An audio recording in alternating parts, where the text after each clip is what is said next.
Hello दोस्तों, स्वागत है आपका आपके पसंदीदा प्लेटफॉर्म द क्लासमेट गुरु पे। तो आज हम लोग डिस्कस करने वाले हैं जो साइंस का अपना एनसीईआरटी है, फिजिक्स, भौतिक विज्ञान, उसको हम लोग शुरू करने वाले हैं क्लास 6 से। और बायोलॉजी जो है हम लोग कवर किए हैं क्लास 6 to 10, हम लोगों के द्वारा कवर किया जा चुका है, ठीक है, जो कि प्ले लिस्ट में पड़ा हुआ है। आप वहाँ पे जाके सर्च करके देख भी सकते हैं पूरा बायोलॉजी, यानी जो भी बीपीएससी का एग्ज़ाम होता है, यूपीपीसीएस का एग्ज़ाम होता है या वनडे एग्ज़ाम्स होते हैं, उन सभी परीक्षाओं में लगभग एनसीईआरटी से बहुत सारे प्रश्न आपको देखने को मिल जाते हैं सीधा सीधा, तो उसको आप देख सकते हैं। तो इसी क्रम में हम लोग आज शुरू करने वाले हैं क्लास 6 की जो फिजिक्स की एनसीईआरटी है वह, और उसके बाद से क्लास 10 तक हम लोग चलेंगे। और फिजिक्स से भी बहुत सारे प्रश्न आते हैं आपके एग्जाम में, खासकर रेलवे वाले जितने भी एग्जाम होते हैं उसमें तो और आता ही आता है, ठीक है। और इसके बाद से हम लोग केमिस्ट्री चलेंगे, पूरा करेंगे, उसके बाद से हमारा पूरा साइंस है क्या हो जाएगा, कंप्लीट हो जाएगा, ठीक। तो चलिए हम लोग चलते हैं अपने मुख्य रूप से आज जो क्लास 6 का एनसीईआरटी हम लोग शुरू करेंगे।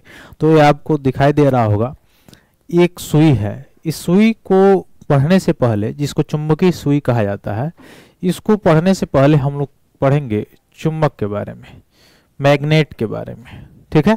किसके बारे में? चुंबक के बारे में, मैग्नेट के बारे में। तो मैग्नेट होता क्या है, चुंबक होता क्या है, चुंबक कहते किसे हैं?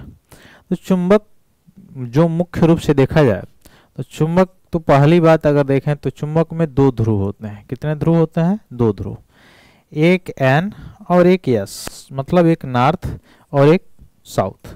यानी चुंबक में दो ध्रुव होते हैं, एक उत्तरी ध्रुव और एक आपका दक्षिणी ध्रुव दिखाई देगा। अब अगर देखा जाए कि चुंबकीय बल रेखाएं जो हैं वो किधर से किधर जाती हैं, तो उत्तर से, उत्तरी ध्रुव से सीधे दक्षिणी ध्रुव की तरफ, उत्तरी ध्रुव से सीधे दक्षिणी ध्रुव की तरफ ऐसे गमन करती हैं, ठीक है। अब ये चुंबक मुख्य रूप से क्या है, तो एक प्रकार की चट्टानें होती हैं, मैग्नेट होता है, ठीक। तो इस चुंबक मुख्य रूप से करता क्या है, यानी कार्य क्या है इस चुंबक का? चुंबक का कार्य है आकर्षित करना। जैसे गुरुत्वाकर्षण में भी हम लोग पढ़े थे, गुरुत्वाकर्षण का काम क्या है? आकर्षण करना। लेकिन चुंबक क्या करता है? किसी चुंबकीय पदार्थ को ही क्या कर सकता है? आकर्षित कर सकता है, खींच सकता है। वही गुरुत्वाकर्षण में हम लोग पढ़े थे, उसके विपरीत गुरुत्वाकर्षण भी आकर्षित करता है, खींचता ही है, बशर्ते वह केवल चुंबकीय जो वस्तु है उसको नहीं, बल्कि उसके अलावा भी अन्य वस्तुओं को आकर्षित कर सकता है, ठीक है। ये हम लोग देखे भी थे। तो जो चुंबक होता है वह क्या करता है? जो भी चुंबकीय वस्तुएं होती हैं उनको अपनी ओर आकर्षित कर सकता है। अब ये जो मैग्नेट होते हैं ये कितने प्रकार के हो सकते हैं? मैग्नेट आप देखेंगे दो प्रकार के होते हैं, एक प्राकृतिक, एक मानव निर्मित। तो एक होता है मैग्नेट प्राकृतिक और एक मैग्नेट होता है कृत्रिम, जिसको मानव निर्मित भी कहा जाता है। तो जो प्राकृतिक आपका मैग्नेट है वो मुख्य रूप से कहाँ से पाया जाता है? चट्टानों से पाया जाता है। कहाँ से? चट्टानों से प्राप्त किया जाता है, ठीक है। और अगर कृत्रिम मैग्नेट की बात करें तो वो कहाँ से प्राप्त होती हैं? तो कृत्रिम मैग्नेट की प्राप्ति मुख्य रूप से मानव निर्मित लौह से या लौह अयस्कों से बनाया जाता है। इसको, इससे लौह अयस्कों से इसको बनाया जाता है, ठीक है। तो हमने देखा दो तरह के चुंबक, एक प्राकृतिक, एक मानव निर्मित। लेकिन दोनों के दोनों तरह के चुंबक का जो कार्य है वो क्या कार्य है? मुख्य रूप से चुंबक का क्या कार्य है? तो आकर्षित करना, ठीक है। वैसे ही पृथ्वी के बारे में अगर देखा जाए तो पृथ्वी को, आपको पता है कि जो पृथ्वी है ऐसी लगभग गोलाकार है, जो ध्रुवों पर थोड़ी सी क्या है, ध्रुवों पे आप देखेंगे यह पृथ्वी हमारी थोड़ी सी चपटी है। यह है ध्रुव, एक है नॉर्थ और एक है साउथ, दो पोल है। और यह है इक्वेटर। इक्वेटर मतलब जो पृथ्वी को दो बराबर भागों में बांटती है, यानी आप कह सकते हैं कि भूमध्य रेखा या मुख्य रूप से 0 अंश की अक्षांश रेखा या विषुवत रेखा, उसी को इक्वेटर कहा जाता है। तो नॉर्थ पोल और साउथ पोल की तरफ अगर हम देखें तो यह वाला पोल और यह वाला पोल, तो ये पोल पे क्या होता है? सूर्य की किरणें तिरछी जाती हैं। पहली बात, जब तिरछी जाती हैं तो आपको पता भी होगा यहाँ पे बर्फ की चादरें क्या होती हैं? पड़ी रहती हैं, यानी बर्फ की चादरें यहाँ पर मुख्य रूप से मोटी तह जो है पड़ा रहता है। तो पृथ्वी में मैग्नेट कहाँ पाया जाता है? इन ध्रुवों पे पाया जाता है। यानी अब आप पूछेंगे किन ध्रुवों पे, तो नॉर्थ ध्रुव पे भी और साउथ पोल पे भी। तो पृथ्वी में जो मैग्नेट होता है वो नॉर्थ पर भी होता है और साउथ पर भी होता है, ठीक है। अब यह जो मुख्य रूप से अगर आप देखें, ये जो मैग्नेट है कार्य क्या है इसका? आकर्षित करना तो कार्य है ही है, साथ ही कार्य क्या है? जो विद्युत उत्पन्न होता है, इलेक्ट्रिक उत्पन्न होता है, उसे क्या करना? उत्पन्न करने में भी इसका क्या होता है? कार्य होता है। विद्युत उत्पन्न करने में भी इसका कार्य है। दूसरा जगह, अगर विद्युत ऊर्जा से यांत्रिक ऊर्जा मुख्य रूप से परिवर्तित करना हो विद्युत ऊर्जा को यांत्रिक ऊर्जा में, तो उसमें भी इसका वर्क है, उसमें इसका कार्य है किसका? चुंबक का, ठीक है। तो यांत्रिक ऊर्जा से विद्युत ऊर्जा में परिवर्तित करना हो या विद्युत ऊर्जा से यांत्रिक ऊर्जा में परिवर्तन करना हो, इन दोनों में चुंबक का उपयोग है, कार्य है। ये हम लोग देखें। अब हम देख सकते हैं कि जो चुंबक है वह डायरेक्शन यानी दिशा सूचक यंत्र के रूप में भी कार्य करता है। दिशा सूचक जो यंत्र के रूप में जो कार्य करता है, आपने पढ़ा होगा, उसको कहा जाता है कंपास। सेना में ज्यादा प्रयोग होता है, व्यापार में जैसे वास्को डी गामा वगैरह, आपको पता है, इतिहास जब पढ़े होंगे तो जब आए थे 1498 ईस्वी में आया था वास्को डी गामा भारत के कालीकट बंदरगाह पे, तो उस समय जो आज का जो सिस्टम है आधुनिक, इतना टेक्नोलॉजी नहीं थी, तो इस कंपास के मदद से ही दिशा का क्या होता था? ज्ञान होता था। अब आप बोलेंगे कि इस कंपास की मदद से दिशा का ज्ञान कैसे होता है, कैसे दिशा सूचक है? तो यह जो कंपास सुई है, यह सदैव जो कंपास सुई है, यह क्या दिखाती है? तो सदैव कंपास सुई नॉर्थ एंड साउथ ही दिखाती है। क्या दिखाती है? नॉर्थ एंड साउथ, यानी उत्तर और दक्षिण ध्रुवों को ही दिखाती है, उत्तर और दक्षिण दिशा को ही दिखाती है। तो अगर आपको दिशाओं में दो दिशा अगर ज्ञात हो गए, उत्तर और दक्षिण, तो आप दो अन्य दिशाओं को तो आसानी से ज्ञात कर सकते हैं, ठीक। जैसे अगर उत्तर ज्ञात हो गया तो उत्तर की तरफ अगर अपना मुंह कर लेते हैं तो आपके मुख्य रूप से दाहिने साइड क्या पड़ेगा? पूर्व पड़ेगा, और बाएं साइड क्या पड़ेगा? पश्चिम पड़ेगा, ठीक है। अगर आप दक्षिण की तरफ मुंह किए हुए हैं तो क्या होगा? आपके दाहिने साइड पश्चिम पड़ेगा और बाएं साइड पूर्व पड़ेगा। तो इससे क्या किया जाता है? दिशाओं का भी ज्ञान किया जा सकता है। तो पहले जो यात्री होते थे, जो नौ यात्री होते हैं, नौका वाहन करते थे या नाव चलाते थे या व्यापार करते थे, यात्रा करते थे नौकाओं से पहले, तो उसमें किसका प्रयोग करते थे? इसी कंपास का प्रयोग करते थे, जो कि एक प्रकार का क्या है? दिशा सूचक यंत्र है। और इस कंपास में जो सुई लगी होती है, जिसे कंपास सुई कहा जाता है, उसमें क्या होता है? यही चुंबकीय गुण होता है, जिसके कारण वह क्या होता है? हमेशा नॉर्थ और साउथ पोल पे टिका रहता है, ठीक। तो ये मैंने बताया, ये सारी चीजें इस पॉइंट में थी, हम लोगों ने क्लियर किए, ठीक है। अब देखें होंगे कि कौन वस्तुएं आकर्षित हो जाती हैं चुंबक में और कौन नहीं चिपक पाती हैं, कौन आकर्षित नहीं हो पाती हैं। तो वे वस्तुएं आकर्षित हो जाती हैं जिनमें चुंबकत्व होता है। कहने का मतलब जो आकर्षित होने वाले हैं, जो चुंबकीय गुणों को प्रदर्शित करती हैं, ठीक है, जो आवेशित हो सकती हैं, उनको क्या कर सकता है? मुख्य रूप से आकर्षित कर सकता है। जैसे आपने एक प्रैक्टिकल देखा होगा, क्लास 6 की एनसीईआरटी है तो उसी लेवल का आप समझ ही रहे हैं। जैसे आप कंघी लीजिए और अपने बाल में बार बार इसको रगड़िए, और उसके बाद से छोटे छोटे कागज के टुकड़ों को लीजिए और उसके बाद से उसमें उस कागज के टुकड़ों को उठाने का प्रयास कीजिए। उस छोटे छोटे कागज के जो टुकड़े होंगे वह उससे जाके, उस कंघे से जाके क्या हो जाएंगे? आकर्षित हो जाएंगे। इसका मतलब वह क्या हो गया? आवेशित हो गया। तो आवेशित हो जाने पर भी क्या हो जाता है? चुंबकीय गुण आ जाते हैं उसमें, ठीक। तो जैसे हम लोग पढ़ रहे थे कि मानव निर्मित जो चुंबक होता है या कृत्रिम जो चुंबक होता है, उसमें यही तो प्रोसेस होता है जो मैंने बताया, ठीक है, वही सारी चीजें होती हैं। तो हम लोग देखेंगे चुंबकीय पदार्थ, यानी चुंबकीय पदार्थ किसे कहते हैं? चुंबकीय पदार्थ कौन होता है?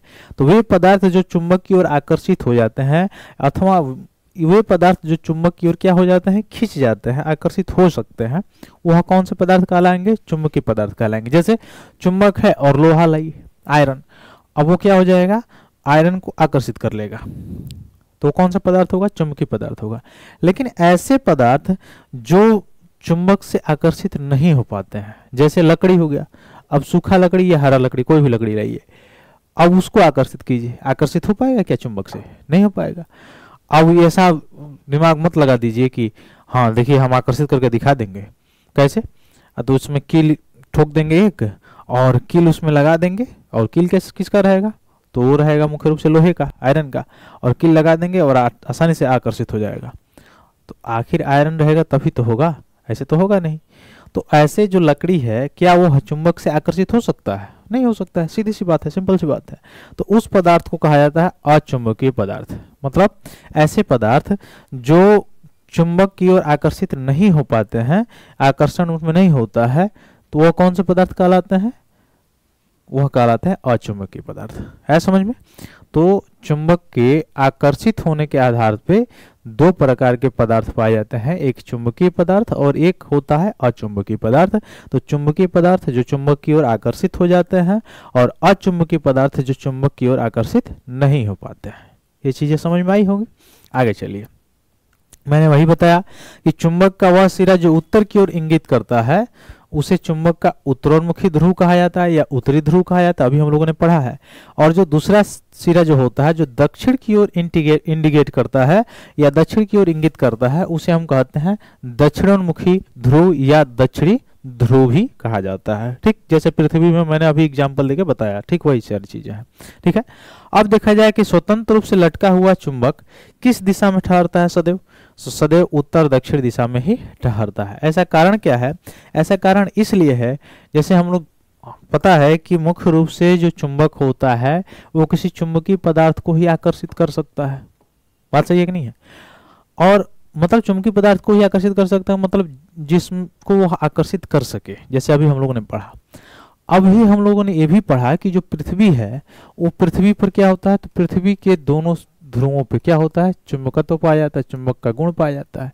अब चुंबक आप कहीं पे लेके जाएंगे तो यहाँ चुंबक है, पृथ्वी के भूपर पलटी पे तो है आप, अब यहाँ चुंबक है और यहाँ पे आप चुंबक लेके जा रहे हैं, तो चुंबक क्या करेगा? इस चुंबक को क्या कर लेगा? आकर्षित कर लेगा। यही कारण है, चूंकि पृथ्वी भी स्वयं एक विशाल चुंबक की तरह व्यवहार करती है, यही कारण है कि जो चुंबक होता है वह सदैव कहाँ, अगर स्वतंत्र रूप से लटका हुआ कोई चुंबक होगा तो सदैव कौन सी दिशा इंगित करेगा? उत्तर और दक्षिण। ठीक है, उत्तर और दक्षिण। अभी मैंने कंपास जो था उसमें भी मैंने बताया था ये सारी चीजें, तो ये सारी चीजें क्लियर हो गई होंगी। चलिए आगे चलता है। अगला देखिए, चुंबक का वह सिरा जो उत्तर की ओर इंगित करता है, ये हमने पढ़ा ही, उत्तरोन्मुखी कहा जाता है। ठीक है, और ये सारी चीजें हम लोग देखे ही। ठीक वैसे ही द्विसूचक जो सुई होती है, द्विसूचक सुई जो कंपास में हम लोग पढ़े थे, द्विसूचक सुई मतलब दो दिशाओं को जो सूचित करने वाली सुई होती है, उसमें भी आप देखेंगे तो उसमें भी ये सारी चीजें दिखाई देंगी आपको कंपास में, जो हमने आगे अभी पढ़ा है।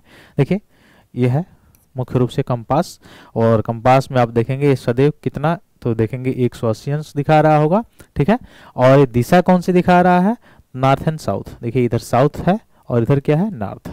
तो इधर नॉर्थ दिखाएगा, नॉर्थ, और इधर क्या दिखा रहा है? साउथ दिखा रहा है। ठीक है, ठीक, तो ये सदैव कौन सी दिशा दिखाएगा? नॉर्थ और साउथ ही दिखाएगा। ऐसा क्यों?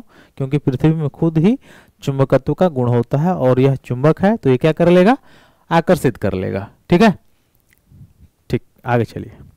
तो इसका काम क्या है? दिशा सूचक, ये भी याद रखिएगा, दिशा सूचक के रूप में इसका कार्य है। आगे देखिए, तो चुंबक के कितने ध्रुव होता है? तो हमने पढ़ा भी, कौन कौन ध्रुव? दो ध्रुव होते हैं। ठीक है, जैसे पृथ्वी के दो ध्रुव हैं, उत्तरी ध्रुव, दक्षिणी ध्रुव। ठीक, चुंबक के भी कितने ध्रुव होते हैं? दो ध्रुव होते हैं, उत्तरी ध्रुव और दक्षिणी ध्रुव। ठीक, चुंबकीय ध्रुव जो होता है हमेशा उत्तरी और दक्षिणी ध्रुवों के जोड़ में ही रहता है, जो अभी हम लोगों ने देखा ही है। ठीक है, आगे अगर देखा जाए तो चुंबकीय पदार्थ कौन होते हैं? वे पदार्थ होते हैं जो चुंबक की ओर आकर्षित हो जाते हैं, और अचुंबकीय पदार्थ कौन होते हैं? जो चुंबक की ओर आकर्षित नहीं होते हैं, अभी हम लोगों ने देखा ही। और स्वतंत्र रूप से लटका हुआ उत्तर दिशा और दक्षिण दिशा को ही केवल सूचित करेगा, यानी उधर ही जाके केवल ठहरेगा। ऐसा क्यों ठहरेगा? यह भी हम लोग ने देखा, पृथ्वी में ही चुंबकत्व का गुण पाया जाता है, इसीलिए। ठीक है, अगर अब देखा जाए दो चुंबक को, एक चीज और नोट कर सकते हैं, दो चुंबक है, जैसे मान लीजिए एक यह चुंबक है और एक यह चुंबक है। ठीक है, और इन दो चुंबकों में इसका उत्तरी ध्रुव है, ये दक्षिणी ध्रुव है, और ये उत्तरी ध्रुव है और ये दक्षिणी ध्रुव है। ठीक है, यानी दोनों का ध्रुव जो है अलग अलग है। तब ये क्या करेंगे, तब ये एक दूसरे को आकर्षित कर लेंगे। क्या कर लेंगे, एक दूसरे को आकर्षित कर लेंगे। इस कंडीशन में क्या कर लेते हैं, आकर्षित कर लेते हैं, ठीक है। लेकिन एक चुंबक ऐसे है, यानी नॉर्थ साउथ, और इसमें भी नॉर्थ साउथ, यानी दोनों चुंबकों के जो ध्रुव जो हैं अगर सेम है, तब ये पास पास लाने पर क्या करते हैं, एक दूसरे को मुख्य रूप से क्या करते हैं, प्रतिकर्षित करते हैं। क्या करते हैं, प्रतिकर्षित करते हैं। एक दूसरे को क्या करते हैं, प्रतिकर्षित। प्रतिकर्षित का मतलब एक दूसरे से दूर हटाते हैं, दूर हटाने का काम करते हैं, एक दूसरे को दूर हटाने का काम करते हैं, ठीक। अगर दोनों का ध्रुव क्या हो, सेम हो तब। अगर दोनों का ध्रुव विपरीत हो तो क्या करेंगे, आकर्षित करेंगे। तो इस चीज को भी याद रखेंगे, ठीक है। तो दो चुंबक अगर एक दूसरे के समीप लाया जाता है और समान ध्रुव होता है तो समान ध्रुव होने पर क्या करेगा, प्रतिकर्षित करेगा, और विपरीत ध्रुव होगा तो क्या करेगा, एक दूसरे को आकर्षित करेगा। तो इस चीज को भी आप याद रखेंगे कि विपरीत ध्रुव रहेगा तो एक दूसरे को आकर्षित करेगा, और अगर समान ध्रुव रहेगा तो क्या होगा, एक दूसरे को प्रतिकर्षित करने का काम करेगा, ठीक है। आगे चलिए, आगे हम लोग कुछ मापांक देखेंगे। लंबाई जो होती है, लंबाई का एसआई मात्रक, यानी इंटरनेशनल सिस्टम में, अंतर्राष्ट्रीय पद्धति में अगर देखा जाए, नेक्स्ट चैप्टर है हमारा, तो लंबाई का जो एसआई मात्रक है वो क्या है, मुख्य रूप से मीटर है। यानी लंबाई जो दूरी होती है उसकी छोटी जो मात्रक होती है वो क्या होती है, मीटर होती है, ठीक है। और मीटर का प्रतीक क्या है, एम है, ठीक। ये हम लोगों ने देखा ही। अब 1 मीटर पैमाने में मुख्य रूप से देखा जाए तो 1 मीटर को 100 बराबर भागों में विभाजित किया जाता है। यानी यहाँ से यहाँ तक 0 से 1 अगर 1 मीटर है तो इसको कितने भागों में विभाजित किया जा सकता है, तो इसको विभाजित किया जा सकता है 100 छोटे छोटे भागों में। ऐसे 100 भागों में जब विभाजित किया जाएगा तो जो 100 भाग होंगे इसके, वो क्या कहलाते हैं, वही सेंटीमीटर कहलाते हैं। वो क्या कहलाते हैं, सेंटीमीटर। तो प्रत्येक भाग को, 100 भाग के इसके प्रत्येक भाग को क्या कहा जाएगा, सेंटीमीटर कहा जाएगा, ठीक है। तो ये चीज हम लोग याद रखेंगे कि लंबाई का एसआई मात्रक क्या है, मीटर है, और मीटर का प्रतीक क्या है, एम है, और इससे छोटा मात्रक क्या है, सेंटीमीटर है, ठीक। यानी साफ साफ हम कह सकते हैं कि 1 मीटर में कितना, तो 100 सेंटीमीटर होता है, ठीक है। अब वही 1 सेंटीमीटर में अगर पूछा जाए कितना मीटर, तो 1/100 मीटर होता है, ठीक। इस चीज को क्या करेंगे, याद रखेंगे, ठीक। तो 1 मीटर में 100 सेंटीमीटर और 1 सेंटीमीटर में 1/100 मीटर होता है, ठीक है। तो एक चीज और याद रखेंगे, आप मीटर पैमाने के एक छोटे से भाग से परिचित होंगे जो स्केल कहा जाता है। ऐसे उसमें कितना तक होता है, 15 सेंटीमीटर लंबा होता है ना। तो पूछा जाए आपसे कि 15 सेंटीमीटर में कितना मीटर, तो कितना मीटर होगा, 15 सेंटीमीटर में अगर आपसे पूछा जाए कितना मीटर, तो 1 मीटर में कितना होता है, 100 सेंटीमीटर होता है। तो 15 में क्या करेंगे, 15 से भाग दे देंगे, 1/15 मीटर हो जाएगा। कितना, 1/15, ठीक है। तो इसको याद रखिएगा, ठीक। इस चीज को याद रखिएगा। आगे देखिए, अगर 1 सेंटीमीटर लंबाई के भाग को 10 बराबर भागों में बांटा जाए तो इस छोटे से भाग को क्या कहते हैं, मिलीमीटर कहते हैं, ठीक है। तो 3 पैमाना हम लोग देखे, वो 3 पैमाने कौन कौन थे। एक तो 1 मीटर, 1 मीटर को क्या कहा जाता है, 100 सेंटीमीटर, ठीक है। दूसरा पैमाना अगर देखें हम लोग, 1 सेंटीमीटर, 1 सेंटीमीटर को क्या कहा जाता है, 1/100 मीटर कहा जाता है, ठीक है। तीसरा पैमाना क्या कह रहा है कि 1 सेंटीमीटर अगर कहा जाए तो कितना होता है, 10 बराबर भागों में विभाजित किया जाएगा। यानी 1 सेंटीमीटर में 10 मिलीमीटर हो गया। कितना हो गया, 10 मिलीमीटर हो गया, ठीक।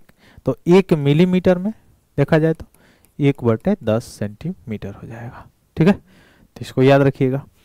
तो 1 मिलीमीटर का वह सबसे छोटा मान होता है जिसे आप क्या कहते हैं, 1 mm, यानी इसको सेंटीमीटर में बदला जाए तो 0.1 सेंटीमीटर होगा, ठीक है। तो 1 mm यानी 1 मिलीमीटर बराबर कितना, 0.1 सेंटीमीटर। तो इस चीज को भी याद रखेंगे कि 1 मीटर में कितना, 100 सेंटीमीटर, 1 सेंटीमीटर में 1/100 मीटर, और 1 सेंटीमीटर में 10 मिलीमीटर, और वही 1 मिलीमीटर में पूछा जाए तो 1/10 सेंटीमीटर, 1/10 सेंटीमीटर का मतलब 0.1 सेंटीमीटर होता है, ठीक है। कितने, 10वें भाग के बराबर, ठीक। इस चीज को भी याद रखिएगा। आगे देखिए, अगर वही बड़ी लंबाई मापना हो, ज़्यादा बड़ा लंबाई मापना हो तो दूरी की लंबाई क्या है, तो क्या है, किलोमीटर। क्या है, किलोमीटर। और किलोमीटर का जो प्रयोग किया जाएगा वो 1000 मीटर के बराबर होगा। इसका मतलब क्या हुआ कि 1 किलोमीटर में कितना मीटर, 1000 मीटर। 1 किलोमीटर में कितना मीटर होगा, 1000 मीटर होगा। ठीक है, इस चीज़ को याद रखिएगा। तो अभी तक हम लोगों ने पढ़ा क्या क्या, तो हम लोगों ने पढ़ा कि 1 मीटर में 100 सेंटीमीटर, 1 सेंटीमीटर में 1/100 मीटर। फिर हम लोगों ने पढ़ा 1 मिलीमीटर में क्या होगा आपका 10। ठीक है, और अभी हम लोगों ने पढ़ा क्या, इस सेंटीमीटर को देखें, अगर 1 सेंटीमीटर में क्या 10 मिलीमीटर, 1 सेंटीमीटर में, 1 सेंटीमीटर में अगर हम देखेंगे तो 1 सेंटीमीटर में 10 मिलीमीटर, और 1 मिलीमीटर में देखा जाए तो 1/10 सेंटीमीटर अर्थात 0.1 सेंटीमीटर। 1 मिलीमीटर का मान इतना होता है। ठीक है, तो 1 किलोमीटर में 1000 मीटर, ठीक, 1 मीटर में कितना 100 सेंटीमीटर, और 1 सेंटीमीटर में कितना होता है 10 मिलीमीटर होता है। यह भी हम लोगों ने देखा ही। ठीक, और वही अगर देखा जाए 1 मिलीमीटर में, तो 1 मिलीमीटर में कितना 1/100 सेंटीमीटर, यानी 0. मुख्य रूप से अगर देखेंगे तो 0.1 सेंटीमीटर। ठीक है, ये सारी चीज़ें देखें, तो ये पैमाना आप लोग ने देखा होगा इंच पटरी में। ठीक, अब फुट की अगर बात किया जाए, 1 इंच में कितना सेंटीमीटर होता है, तो 1 इंच जो होता है एक्यूरेट, उस 1 इंच में 2.54 सेंटीमीटर होता है। देखिए यहाँ से सीसेट का प्रश्न आ सकता है, सीसेट जो होता है उसमें प्रश्न ये आ सकता है। तो 1 इंच में मुख्य रूप से देखा जाए तो 2.54 सेंटीमीटर, कितना 2.54 सेंटीमीटर लंबाई मापने के लिए। ठीक, और इसका प्रयोग मुख्य रूप से फुट जैसे मात्रकों को भी मापने के लिए किया जाता है, इसको याद रखिएगा। ठीक, आगे देखिए अगला पॉइंट क्या है। इसके विपरीत अगर देखें, यदि एक ही वस्तु या स्थान से दूरी के बारे में अगर सोचा तो प्रक्षेपण का मान समान रहने पर क्या होता है, तो देखिए अगला पॉइंट हम लोगों का है सरल रेखीय गति। सरल रेखीय गति किसे कहते हैं, तो जब कोई वस्तु क्या करे, सरल रेखा के अनुदिश गति करती है। जब कोई वस्तु सरल रेखा में, सीधी रेखा में गति करती है तो उस गति को क्या कहा जाता है, सरल रेखीय गति कहा जाता है। देखिए क्लास 6 में इतना ही है। अब क्लास 9th में जब आप जाएंगे तो उसका विस्तृत आपको मिलेगा कि सरल रेखीय गति है क्या, उसका उदाहरण क्या है। ठीक है, तो ऐसे यहाँ पे केवल इतना जानिए, सरल रेखीय गति जो होता है, लीनियर जो मोशन होता है, सिंपल लीनियर मोशन इसको कहा जाता है। इसको क्या कहा जाता है, सिंपल लीनियर मोशन।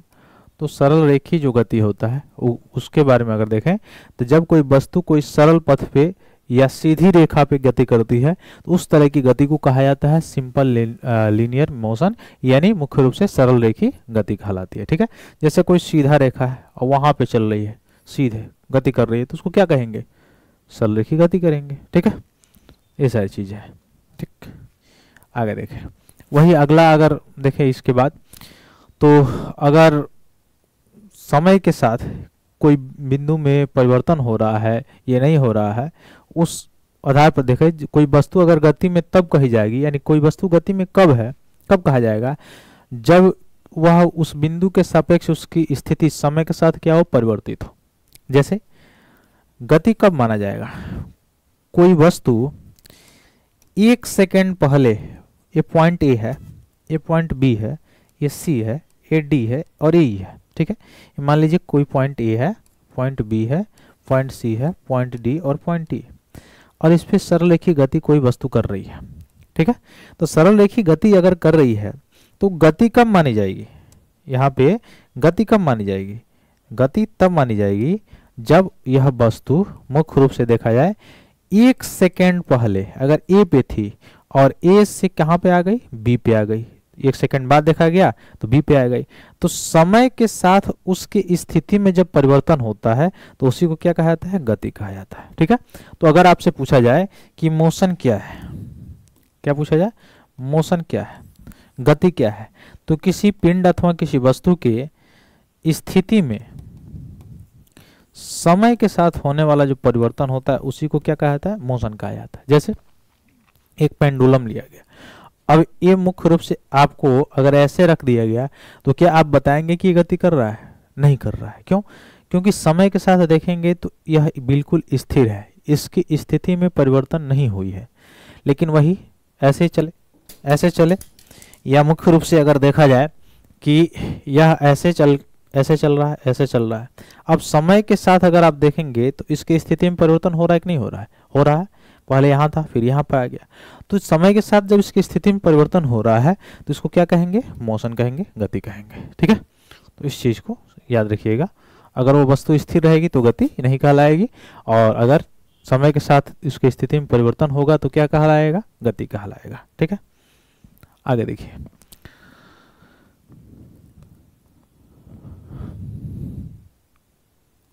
अब आगे हम लोग देखेंगे दोलन गति। अगला हमारा क्या है?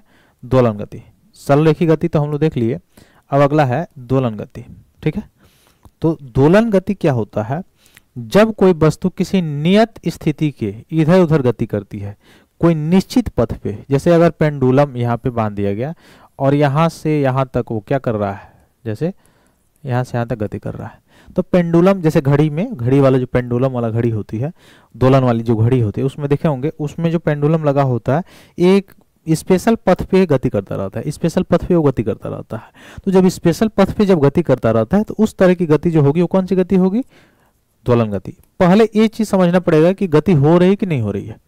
गति तो हो रही है। क्यों गति हो रही है? क्योंकि उस पिंड अथवा उस वस्तु में समय के साथ उसके स्थिति में क्या हो रही है? परिवर्तन हो रहा है।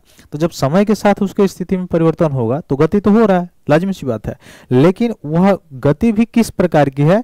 तो दोलन गति है, क्योंकि एक निश्चित दूरी तक वह क्या कर रहा है? दूरी बार बार क्या कर रहा है? तय कर रहा है। आवृत्ति इसकी चल रही है, इसलिए उसको क्या कहेंगे? दोलन गति कहेंगे। जैसे झूला देख सकते हैं आप, झूले में जो गति होती है वो कौन सी गति होती है? मुख्य रूप से दोलन गति होती है। ठीक है, क्योंकि एक निश्चित पथ पे ही वो क्या करता रहता है? गति करता रहता है। ठीक, ये सारी चीजें समझ गए होंगे। ठीक है, आगे देखिए। आगे हम लोगों ने देखा ही मात्रा को, ऐसा ही मात्रा किसी मीटर होता है, ये 1000 मीटर में 1 किलोमीटर होता है, 1 मीटर में 100 सेंटीमीटर, 1 सेंटीमीटर में 10 मिलीमीटर, ये हम लोगों ने देखा ही। ठीक, ये सारी चीज़ों को हम लोग देखे हैं मुख्य रूप से। तो ये रहा आज का हम लोगों का क्लास।